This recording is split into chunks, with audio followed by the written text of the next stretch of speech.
to make mistakes.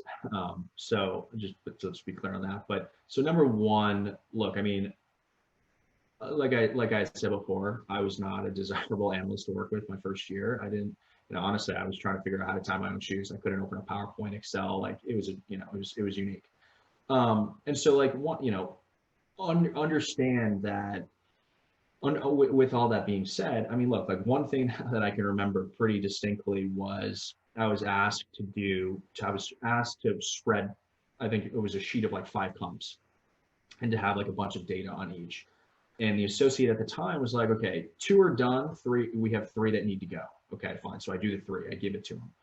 And he's just like, well, what about the first 2? Why is this number wrong? And I was like, well, you said that those were done. He was like, when you deliver a page or whatever it is, you take ownership of it.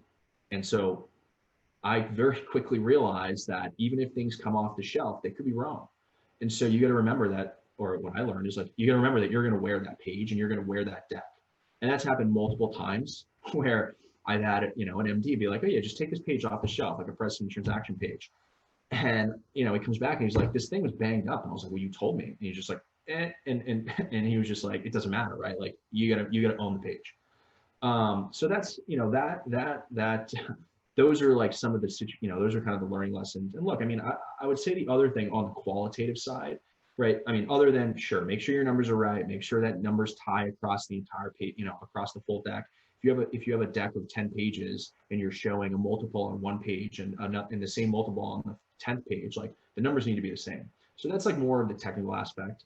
I'd say the qualitative, which is trickier. Look, I mean, as an analyst, you're focused on, you're kind of managing yourself, right? You're just making sure that you're getting the work done. When you become an associate, you're managing an analyst, you're managing yourself, and you're also on the hook for, you're on the hook to make sure that all the numbers are right, everything makes sense, et cetera.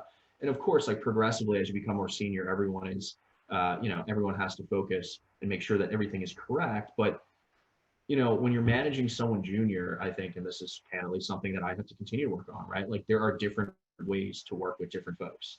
And so when you're an analyst, you're a doer. When you're an associate, you do and you check, right? And so I think, look, I mean, as I've kind of progressed over my time, I mean, that's something that, that is important. You got to remember, like when you're managing someone else's time, it's important to be cognizant of, the work that you're creating and, what it's important to be reasonable is a short answer. So that's more on the qualitative aspect of it. It's just managing other people, especially juniors, because they are a resource, but at the same time, like, it's one team, one dream here. So